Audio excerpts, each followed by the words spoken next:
you've been here almost 3 years now. Just about. What's your assessment of the success of the integration, the consolidation of police and fire dispatch with the emergency 911, enhanced 911 center? Overall, I think it's been fairly successful. Obviously, we still have more work to do, but we've done a lot of good work. When I first came on back in basically it was July of 2010, we had about 15%, less than 15% of our staff was emergency medical dispatch qualified, certified. Okay. Now our floor personnel, over 90% are EMD certified. So it's been a significant improvement, and by shifting those responsibilities over to the 911 side, we've greatly reduced the amount of time it takes to get people the help they need when they call in with a medical problem. It used to be someone would call 911, they would get a 911 call taker. There was 0% chance that that person was EMD certified because it didn't happen then. That call would have to be transferred over to the fire dispatch side for somebody to do the emergency medical dispatch, pre-arrival instructions, post-dispatch instructions, things along those lines. And that was, of course, assuming that there was a fire dispatcher available to take the call. We don't do that anymore. Now the person who takes the call, in almost all cases, is EMD certified, and they're able to provide those pre-arrival instructions for people and get those people the help they need. And of course, when you transfer a call, there's also a problem with that because there's a potential that it could drop someplace. And we, by pushing that responsibility over to the 911 side, we don't have to make those transfers anymore. Very rarely do we have to make a transfer. And so we've significantly reduced the drop calls. So overall, in light of those things, it's been very successful. The other thing I think I'd like to point to is, since coming on, we've obtained our APCO 33 certification, which is something that was not there before. We're one of, I think at this point, 38 public safety answering points in 911 centers in the country that have achieved that distinction. We're very proud of that. So our training program is recognized as one of the best in the country.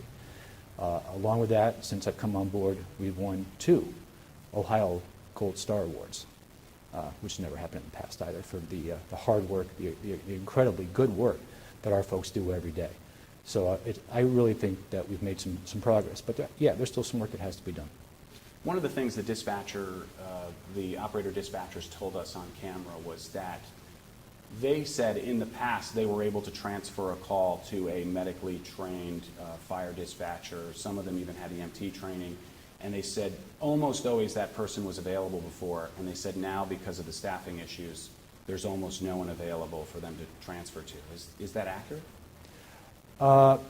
We have fewer staffing, as you know. So staffing is a problem for us. Obviously, the budget constraints have affected everybody, and it's impacted us very hard. So we don't have as many people available to transfer calls to as we used to. We do the best we can with the resources we have. And I would say that I don't know that I necessarily agree that we always had somebody available. But again, the idea that you're transferring a call is never a good idea when you're talking about emergencies. You don't want to transfer a call. You want that call to be handled by the first person that picks it up to the best of their ability. And that's how we do business now. And it's definitely an improvement. It sounds like the thing that we definitely had wrong before was that the 911 operator position was generally not medically trained, and now, by and large, they are medically trained. So you feel people are safer 3 years later than they were 3 years ago? Absolutely. 3 years ago, like I said, we had to transfer those calls, and we were hoping that a person would be available at the fire dispatch side to take those calls, which was not always the case. By shifting the responsibility to the 911 dispatcher, we're not transferring the call, and more than 90% of our people are EMD trained at this point, and we're working to get the rest trained. Is everyone who answers a 911 call, or is everyone who answers a 911 call in the city of Cincinnati medically trained? Emergency medical dispatch trained, not at this time. More than 90% are. And again, that 90% is much better than we used to have, because it used to be 0%. So I think it's a significant improvement over where it used to be, and the folks are getting the help they need much quicker and much more efficiently than they used to get it. I mean, the thing when listening to the 911 calls, the thing that was striking is there was such a contrast between those calls that were similar calls of whether they got pre-arrival instructions or not. A 1-minute call versus a 6 or 7 minute call, or a 5 or 6 minute call. So, I mean, is it a lottery when you dial 911 because you might get a medically trained operator or you might not? I wouldn't call it a lottery when it's 90% certain that you're going to get an EMD trained person. Again, we're getting back to what I said before. Before I came on board, before we started the consolidation process, there was 0% chance that a call taker was going to be medically trained. Now the odds are 90%, actually better than 90%, that that person's going to be medically trained.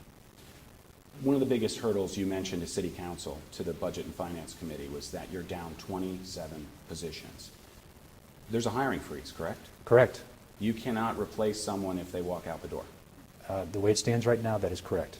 So this probably puts some strains on your training schedule. I mean, in a perfect world, you would have had these people trained 2 years ago, but you can't take them off the phones. Is this an accurate representation?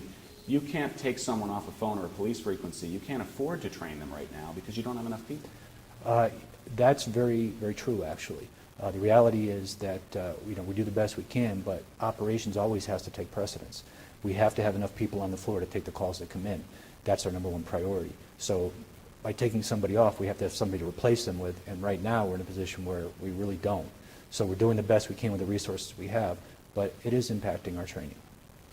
You had mentioned before City Council 78% of 911 calls are answered within 10 seconds versus 94% with the county. So that means it's a 6% are not versus a 22% are not. I mean, it's a 4 times greater chance nearly that in the city of Cincinnati it will take longer than 10 seconds to get your call answered versus the county. I know that troubles you. I could see it when you presented that to City Council. You want to get that number down. Absolutely. The national standard is 90% of your calls you need to get answered. You need to try to get your calls answered in 10 seconds or less. That's what we're shooting for. Despite the fact that we've had some staffing issues, we've made some changes, and we've actually got that number up since last year. Last year the number was 78%. Since then we've actually gotten it up to 83% by reallocating some of our resources to the time frames where we have the greatest call volumes. So between that and doing some coaching with some of our folks, we've found that we've made some significant improvements. So despite the fact that we are down and we have staffing challenges that we have to deal with, we're still making some improvements. And I think we're heading in the right direction, and we are going to get to that 90%. I'm very confident we're going to get to that 90% when our staffing issues are addressed. What was the number when you took over in terms of the percent that were answered, the percentage that were answered within 10 seconds of someone calling? What was that percentage when you started?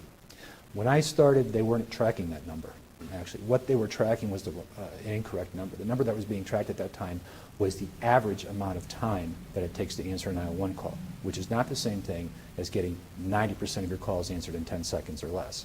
So I don't have the answer for you because that number wasn't being tracked at that time. I see. You mentioned moving resources around during busy call times. One of the things the 2 police dispatchers told us, dispatcher operators now, was that sometimes they're pulled off of police frequencies. They're pulled off of a district, and 2 districts are combined on one frequency with one dispatcher, so 911 calls can be answered. Is that true? That is true. The reality is that we have to make sure that we get those 911 calls answered. I mean, that's our primary mission, get the calls answered and get the resources out there. With the staffing challenges that we're facing, sometimes we have to make very difficult decisions. Sometimes those decisions involve the combining of channels.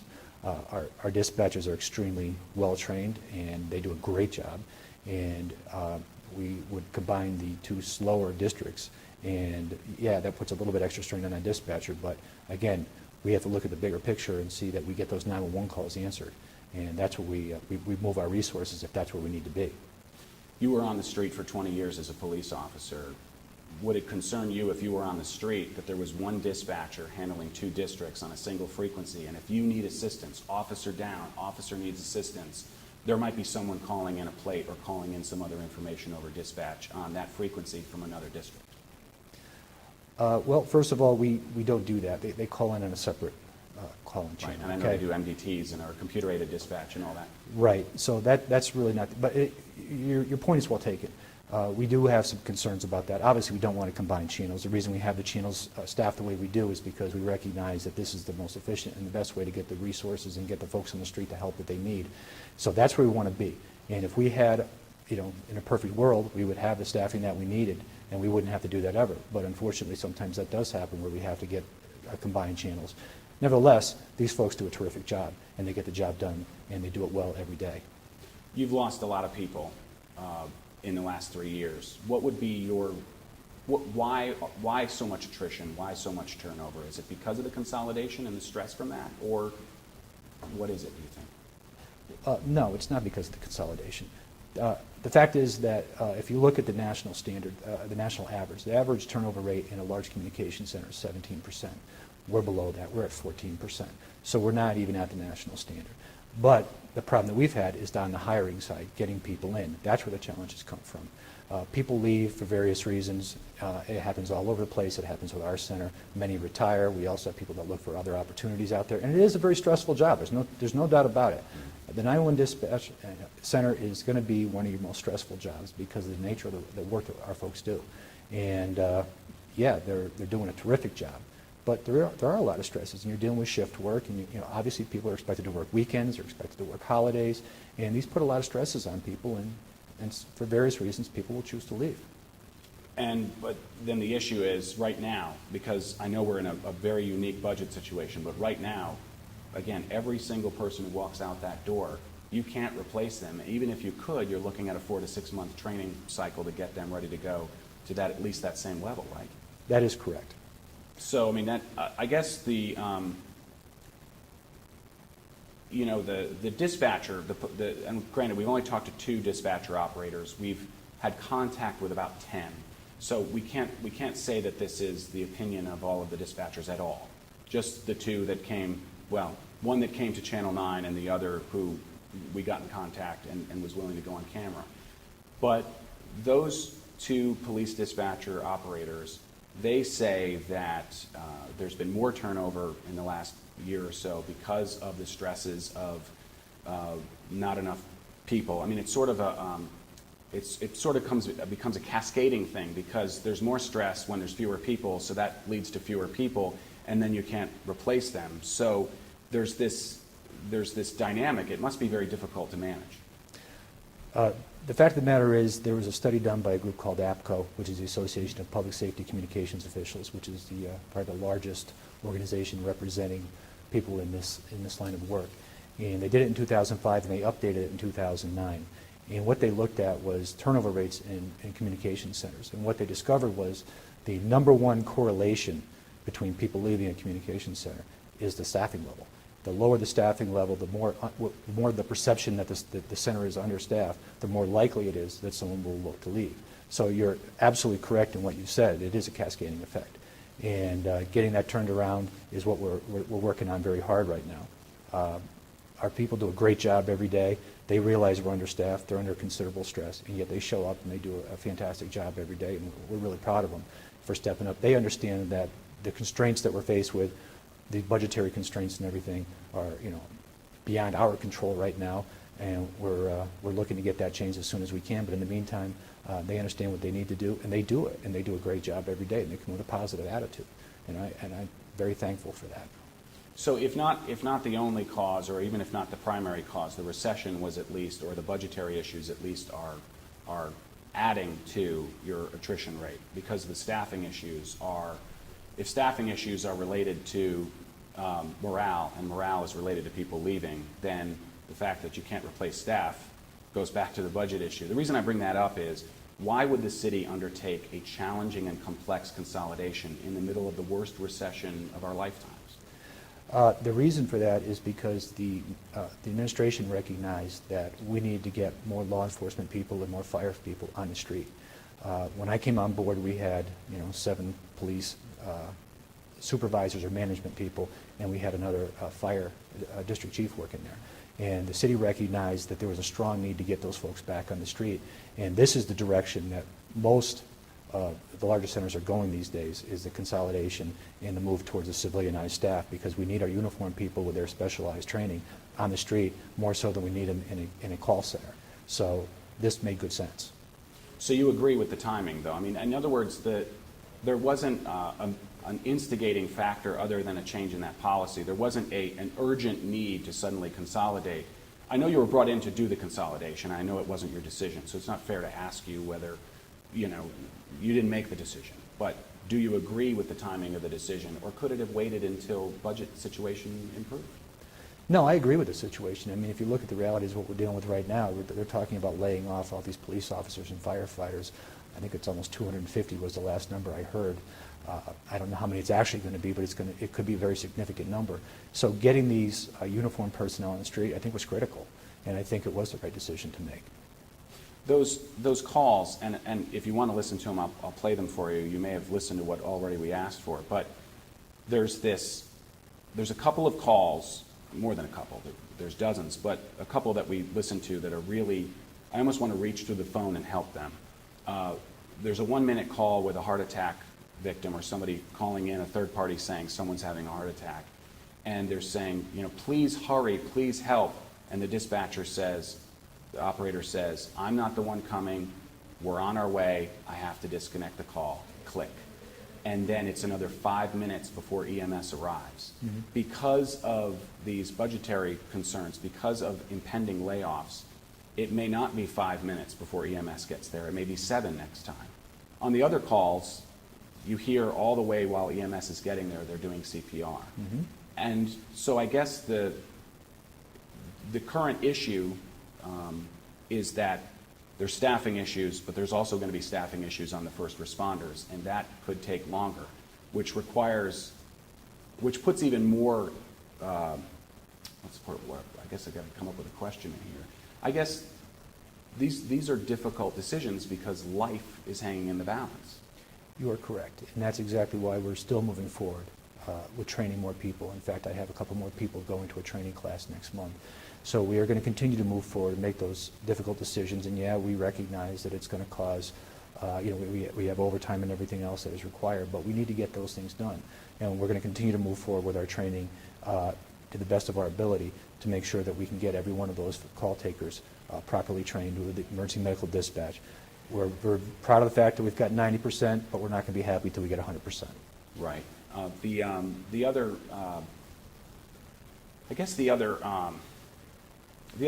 issue the dispatcher operators brought up is sort of there's different tiers they describe, and maybe you can help us understand them, because we're getting it sort of from their perspective, which is narrow, and yours is broad, but that there are these cards you can go through that sort of have tabs for not breathing or trouble breathing and that kind of thing. And then there's this software, the ProQA software, and then there are some who obviously have so much training they can rely on their training. Is that a fair sort of analysis of the tiers of people who might answer a 911 call, what they might rely on? Not really. When a person gets emergency medical dispatch trained, that is the training that relies upon the card set, all right? What you're talking about is when you talk about the next tier, it's really not another tier, but it's a software program that is basically essentially exactly the same thing as the cards, but it appears on the screen, and it automatically will tab you to whatever section you need to go to based on the answers you get. So it speeds up the process a little bit. Okay, but that's another block of training that we offer. It's not really a tier necessarily, it's still emergency medical dispatch training. Nobody that's emergency medical dispatch trained just goes off memory. Everybody uses either the card set or the software because the protocol-driven system. And you have to go through, and when you're done, as you go through the questions, it'll move you to the next section to make sure you ask the next correct question. You refer to a situation where somebody was needing, it was a cardiac arrest, I believe, or something like that. And as that person goes through those questions, it'll just tell them, whether or not, when to start CPR, how many compressions to do, it walks you right through CPR over the phone. And at the end of that, it actually gives you a code that gets entered into the dispatch, into the CAD system. So what happens is the person who's emergency medical dispatch trained will always go through either the card system or the software. They can use either one. They're both the same. They both end up with the same answer. One's just, because it's on the screen, it's a little bit quicker, and it records all their entries for them. But there are some people who are not allowed to use the software. Is that correct? Well, they haven't been trained on the software. So we have some people who have gotten through that first stage, but they can use the card set. So that's still available to them. And every workstation has a card set there. So it doesn't matter which one if you have the extra training to use the software, great, use the software. But if you haven't had that training, the card set is sitting right there next to you, and you can use the card set. So that's available to them. Can they all use the card set? If they're EMD trained, yes. If they're not EMD trained, they may just have to disconnect the call. They wouldn't be familiar with the card set to understand how to go through the process.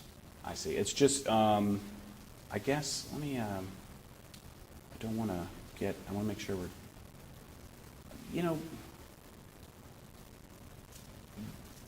I'm not saying it's of your making, but would you consider the situation we're in right now a crisis? Is this a crisis?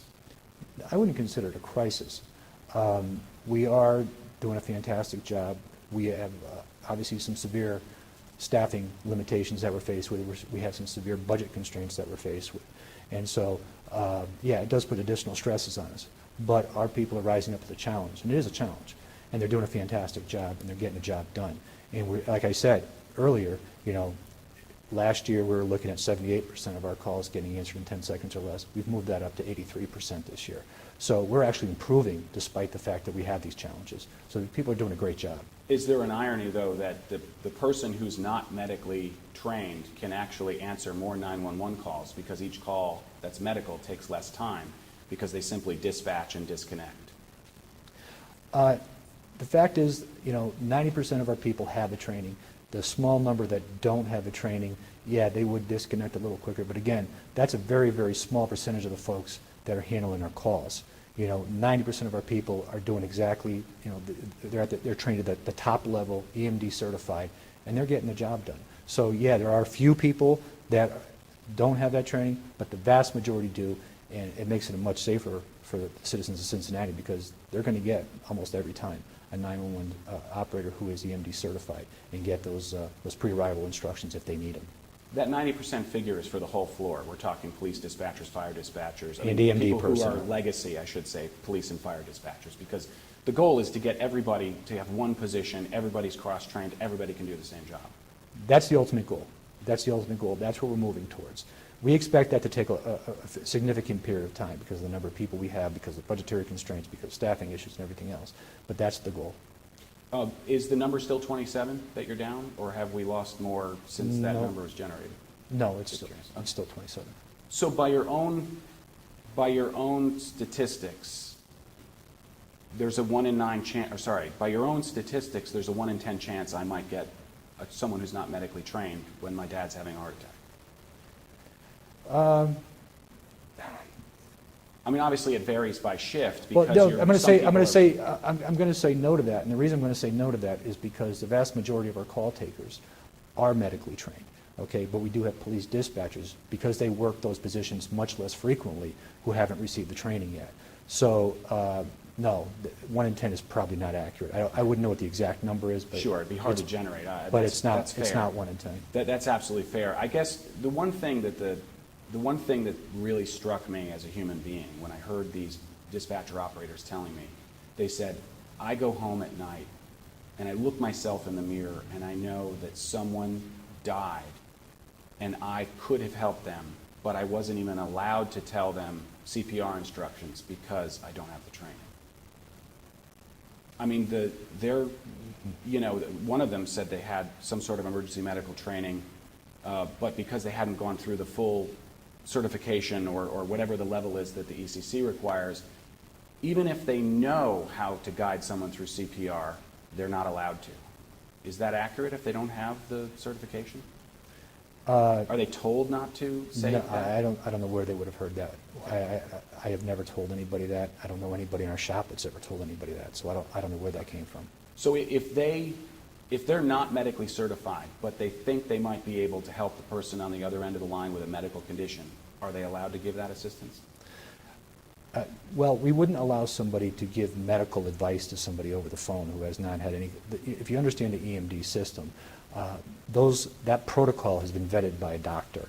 So they're reading off a script that was prepared by a doctor. Somebody that's not medically trained, has no medical training, is not going to be making these types of assessments over the phone. So the answer to that is going to be no. That's fair. That's fair. The other thing is the dispatchers or the union or whatever it was, they had voted to go from a mix of 8 and 12-hour shifts to 12-hour shifts. So now everybody's on a 12-hour shift. Everybody on the floor is on a 12-hour shift. Is that correct? No. Or no? Okay. No. Help me understand, so I do know, is they're not on 12-hour shifts, they're on what? The 911 call takers and the police dispatchers are on 12-hour shifts. Fire dispatchers are still on 8-hour shifts. Got it. That helps. And that's because of a staffing problem that we're faced with there. No, absolutely. So you had said before council, there's really no choice right now because of the hiring freeze, but to do mandatory overtime. Is that correct? At times, we do have to do mandatory overtime. That's correct. Are we looking at another 4 hours, generally speaking? Is that? If a person has worked a 12-hour shift, then they would be only mandated to work 4 hours. That's 16 hours, though. Correct. So can you tell the people of Cincinnati that they're going to get the same level of help from someone who's on their 16th hour of answering emergency calls as they would from the person who's on their first or even their 12th hour? You know, that's I guess it's a very difficult question to answer because, you know, our people, when they were working 8-hour shifts, would sometimes work an extra 4 hours that they would choose. Sometimes they'd work an extra 8 hours because they would choose. Looking over the statistics, we haven't seen any problems with the folks that have worked those hours. So, you know, my answer to that is based on the statistics that we have, and I don't have any reason to believe they're not going to get the same level. So I believe they are getting the same level of treatment. I see. Just want to look through this real quick. I guess I work for people, you work for people. I understand that. So that a lot of your decisions are made above your pay grade, I guess is the way to put it, just like mine. But last week you went before council. You went before council to ask for a promotion for your assistant manager. Based on the presentation you gave, why didn't you ask instead for some emergency resolution to provide you more people? I mean, why wasn't the priority to get more people? Why is the priority a promotion that might come with a future raise? Okay. Well, first of all, I didn't ask for promotion for anybody. What I asked for was a reclassification based on a new position that was being introduced, actually, that was put together last year, before the hiring freeze was put in place.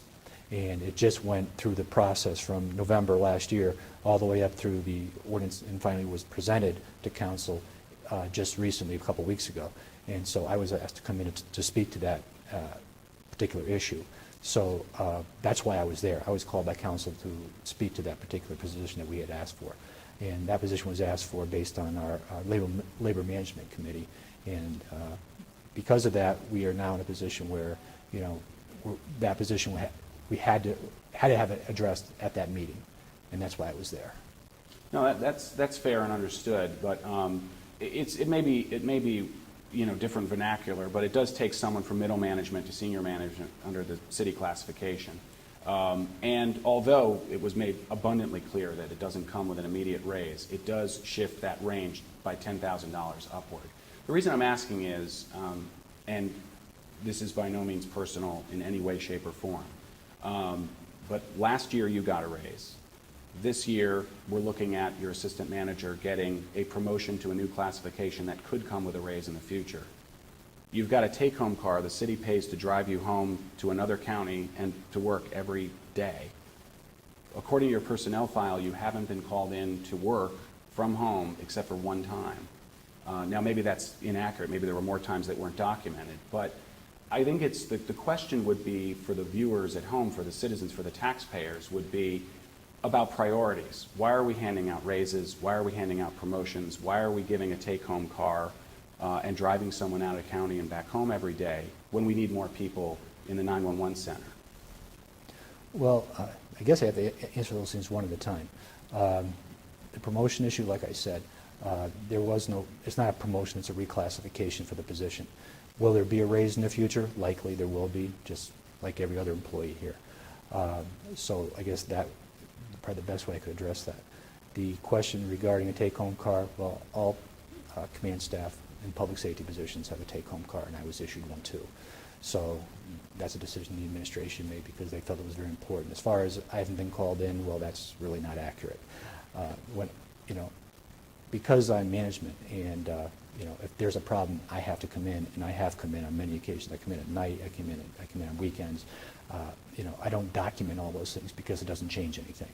If I'm required, I come in. So the one that you had alluded to there was I believe that was the first year I was on, and that particular case was because of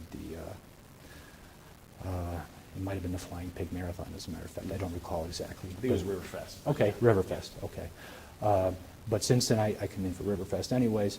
I don't tell anybody, I just come in because it's necessary. If the EOC opens up and they need somebody there, then I go. So the idea that, I haven't been called in, well, that's not accurate at all. But we're not going to spend much time on that. I mean, I guess the reason I bring it up is that I understand, probably more than most reporters, the complexities of the budget situation. For example, the streetcar, which I'm not going to get into with you, I'm just saying this out loud. People don't understand that federal grant money, for example, can't be funneled into police and fire salaries, for example. Correct. That's money that's targeted, and there's matching funds, and it's very complex. And this situation's no different. It's not a simply trade one for the other. But if you could trade your take-home car for an extra person on the 911, if you could trade your take-home car for an extra person on the phones, would you? Well, quite frankly, I don't know that that's a fair question because my take-home car is worth nowhere near what a 911 dispatcher is, or anybody else for that matter. And it's again, a $27,000 car plus gas plus maintenance. I mean, it's more of a hypothetical question, but I get the sense that you are very committed to this. You have it's a personal mission. You obviously are dedicated to this, and you have invested in this. And I guess what I'm trying to get to is the sense of, I mean, you're in a tough situation where you can't get the people you need. You probably would be willing to do just about anything to get the people you need because it would make the citizens of Cincinnati safer. that is correct. And I've worked very hard, and I'm working with the budget office right now. And the fact of the matter is, I am very committed to this, and the administration is very committed to this, and they see the necessity of making sure that we have all the tools in our toolbox that we need to make this workable, and we're doing everything we can to make that happen. And the fact of the matter is, I would getting 10 more people on right now. I have 10 more people waiting in the wings. I would bring them on in a heartbeat if I could, but that's a decision, like you said, is made above my head. I have no say in those things. Well, let me ask you this then. If you had a magic wand, which is the worst reporter question that can ever be asked, but if you had a magic wand and could wave it, and suddenly there was a blank check that arrived, out of the sky, what do you need right now? What, if there were no limits on the budget, what do you need right now to make the emergency communication center better? To fix the problem? Well, again, getting back to when you say the problem is our staffing problem. And, the magic wand would be wonderful, because if I had the magic wand, I would hire those 10 people right now. I'd bring those people on, we'd get them into our training program, and we'd be moving forward with that. That would be, obviously, the ideal situation if I could get it. And, again, I'm hoping that happens soon. I guess when we first started looking into this, before we had really any information, all we had was, what could have been a disgruntled employee. And we get a lot of that. I mean, people don't come to the news unless they have an axe to grind. But we asked to sit down for an interview with you, which we're happy you're here now. We're probably not going to get too much into that, but why are we doing this interview at City Hall? Why can't the people get into the 911 center? We're invited in when someone delivers a baby, when there's good news. The Urban League was just there last week observing for days. Why can't the people of Cincinnati see what's going on in the 911 center if it's working so well? The reason we don't generally allow people in, it's a secure facility, as you know, and you have to get through a couple of gates, you have to get through doors, you have to get through a whole bunch of things to get inside because of security issues. And one of the things that I've been more cognizant of since I've been on board is the fact that, when cameras come in, they occasionally have been picking up information on some of the screens that we have that is confidential, that we cannot release because of CJIS regulations. So we have cut way back on that for that reason. But other citizen groups have been invited in. The Urban League was in there the last week or two, correct? We have had some visitors that come in. They have to go through the same process as other visitors to make sure they're vetted properly, to make sure that they come in. And we put them in positions where they have a limited access to any confidential information. I mean, our offer back, which is unusual. I've not done this since I was twice embedded in Iraq with coalition troops in the middle of a war, where we offered to have our footage reviewed for operational security. If we were willing to do that, could we get in and show the people how well it's working from a standoff distance where everything's reviewed and everything's checked to make sure that personal information isn't being shared? Well, I'd have to review that with our PIO, Meg Olberding. She's handling all those things right now, but we'd have to take a look at that. It may be possible. Because one of the things that was shocking to us, frankly, was to get a response back that the reason was Boston. Is there a threat to Cincinnati related to Boston? Is there something related where suddenly there's a terrorist threat to Cincinnati that's why we can't get into the 911 center? No. It was all because of tightening up security everywhere, because there's always that fear that someone's going to try something after it happened once. So everybody tightened up security, and we did the same thing. I mean, the only other thing about the personal information on the screens is that all the CAD reports are public record. All the 911 calls are public record. There's nothing on that screen that isn't public record at some point. I mean, once it's entered into the system, we can simply ask for it. That's not entirely true. We have to redact information that comes from CJIS, which is the federal government. So we do redact information, and some of that information, if you've pulled some files, you've seen that there is information that is redacted. Most of the information is available, though, yes. I mean, we take it very seriously, too. We have strong ethical guidelines on sharing things. Even though the law allows us to identify a sexual assault victim, for example, or a minor, we don't, because we have our own strong ethical guidelines. I mean, we would like to show people. We would like them to see. I think the thing that was unusual was that we've been invited in the past when it's a good news story. And when the immediate response was, no, we're not going to talk, no, we're not going to let you in, it makes it look like there's something to hide. Brendan, we've answered that question. Can we move on if you have other questions? He just went through this entire line of questioning. Okay. With respect, we decide what the questions are. You guys decide whether you want to answer them or not. Please answer them. Okay, well, I'll ask it again. Are you telling me the interview's over? Well, I've got one more thing. Do you want to hear from these 911 dispatchers what they have to say?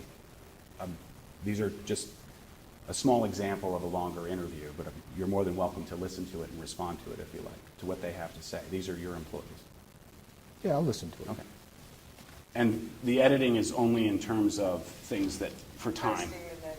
Here, you can hold that if you want. Administration of the Emergency Communications Center. Did I hit pause? There we go. Communications Center. The original plan was to cross-train all of us, and now they say we don't have the staff or time to do so. Myself and my coworkers have done everything in our power to attempt to rectify the situation, to protect the citizens, and it doesn't seem that anyone's listening to us. We were supposed to all be cross-trained to do each other's jobs, and the problem is they only cross-trained some people how to do the job, and none of the dispatchers were included. It keeps me up at night because I've gotten calls that I could not handle with the training given to me. I had a 3-month-old child that was not breathing within the city limits, and I was not able to legally give them CPR instructions, even though I know how to do CPR. There's usually between 7 and 9 of us on the phones at one time, and when dispatchers are on the phone, the chances of you getting them 1 in 9, 2 in 9 sometimes. So you never know who you're going to get, and if everybody else is on a call, nobody will be available to take those medical calls. There's no one available to take the call for me. It's nobody's being lazy, everyone's working hard, it's just no one's available. And if not, I just put it in the EMS run and get off the telephone. I start the fire department and get off the phone to answer other emergencies. It's sad and scary at the same time. It's scary because you don't know what's going to happen to those people, and it's sad because you put yourself in their shoes, and how would you feel if that was you? A lot of people have an uneasy feeling about being assigned to take 911 calls because a lot of them are only half trained. Multiple people have resigned and taken lower paying jobs just to get away. Since we separated from the police and fire department, we have not received one in service, and it is supposed to be you. It was you calling 911, you would want somebody with the right mental state taking your telephone call and helping you out. The public's it's almost over. essentially in danger. If someone's choking, you could die within the 3 to 5 minutes it takes for the fire department to get there. And with layoffs on the table, it's gonna take longer than that. This is a serious problem. Sometimes we don't even have enough dispatchers to cover the channels, so we don't have any on the phones. But sometimes we'll be so short on the phones with 3 or 4 call takers that they'll assign a dispatcher over there, or even ask dispatchers to come in for overtime. When you call 911, it's more of a lottery, in my opinion. Either you get someone that's trained to help you, or you don't. I do feel a sense of responsibility, and it also makes me angry that I wasn't trained to help these people. It takes a special person, and when we find that special person, you would think that they would want to keep them and hold on to them. Instead, we were given a message of, don't let the door hit you on the way out. Mr. Estes doesn't listen to anything we have to say in regards to wanting to be trained and how to make things more efficient and make us happier as a whole. Mr. Estes is passionate about the 911 calls being answered within a certain amount of seconds. Therefore, if we have to combine police channels, like District 2 and 4 would be on one dispatcher's shoulders, so we could put a dispatcher on the phones to get that call answered faster. But the person answering it's not trained to handle it. It doesn't make sense at all. I think that's it. Was there, Yeah. there was something in there in the middle you wanted to correct, I could tell. Well, there's a couple things. I think mainly what you see here is just the same things we've been talking about. The staffing issue is the number one problem that we're faced with. The fact that people say that the training isn't there. Well, that's really not accurate. We have been working hard, trying to, like I said, getting that EMD training done. We have to do it in phases. Obviously, you can't do everything at once, so you phase in things as you can. The EMD portion was something that I did feel very strongly about. I did not want us to continue to transfer medical calls. Again, you delay help, and there's always a chance you drop the call. So by pushing that responsibility over the 911 side and getting them trained, they were able to start helping us out with that, and it's been very successful for us. So, the idea that these police dispatchers feel that they haven't received the training that they need, well, we do have a few that haven't. But again, more than 90% have received the training that we've been giving, and that's been very successful too. And as we move forward, and as we get the staffing levels where they need to be, we're going to continue to offer that training. And we're going to, there's an issue brought up about in-service training. We have cut back on in-service training simply because of the fact that we don't have enough staff to replace the people when we pull them off the floor. It's a reality that we have to deal with. We're doing the best we can with that. But nevertheless, most of the folks have received the EMD training, so we are heading in the right direction. And I am passionate about getting 911 calls answered in as short a time as possible, because when people call in with an emergency, they need to get help as quickly as possible. And we've been talking an awful lot about medical emergencies. The fact of the matter is, we took 45,000 medical calls last year, okay? But that's a drop in the bucket next to the number of police calls we took. And all of our police dispatchers are properly trained to handle those calls. All of our 911 people are properly trained to handle those calls. They do a terrific job every day, and they do get the help they need right away. So they take many, many more police-related calls than medical calls, but we do take a lot of medical calls.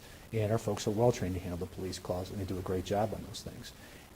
The other thing is, we do occasionally have that situation where somebody that isn't EMD trained will transfer the call over, because we still allow them to do that, and so they can still get that help if a fire dispatcher is available. So that is an option available to people, and a lot of people are taking advantage of that when they have to too. So the vast majority of calls are getting handled quicker, with a quicker response by properly trained people than they were in the past. That's the facts. The bottom line, and you started it out at the beginning, something we didn't know is that there are far more medically trained people answering the phones today than when you started. Absolutely. Right. I mean, that's the one thing we because we don't have a lot of experience, obviously, with this. Was there anything else in there you wanted to address, or anything else you wanted to add? Because, we asked the questions, but I want to make sure that if you want to share something, that we get it on camera. Yeah, I think the last thing I want to share is, I think one of the things that was said was that I was unresponsive. And I don't think that's accurate at all. The fact of the matter is, since I've been there, we've implemented a labor management committee. So we sit down with the folks from the staff. Every month we have a very frank discussion about what the issues are, which is how we ended up getting 12-hour shifts for people, because it was brought up that people wanted to revert back to the 12-hour shifts. So we took a look at that and we said, you know what, if that's something that's going to make things better, let's go ahead and do that. And we did that for people. The other thing we put into place is a spirit committee, which is, people talk about morale and things like that. Well, we put together a group of folks, volunteers from the floor, to give us ideas about things we could do to improve morale, because we understand that the staffing level is a huge problem. We understand that these types of things bring morale down. We're looking for ways to bring morale up. Since we've implemented those things, at the last LMC meeting, which we had just last month, as a matter of fact, the union said, hey, morale is up. Things are getting better. We're happy with the way things are going. They were excited about it. So I think we are heading in the right direction. I'm sure there's a few people that maybe don't feel strongly about that as I do, but by and large, the vast majority of our folks feel that we are heading in the right direction. They're very pleased with the way things are going. Anything else you want to add? I think that's it.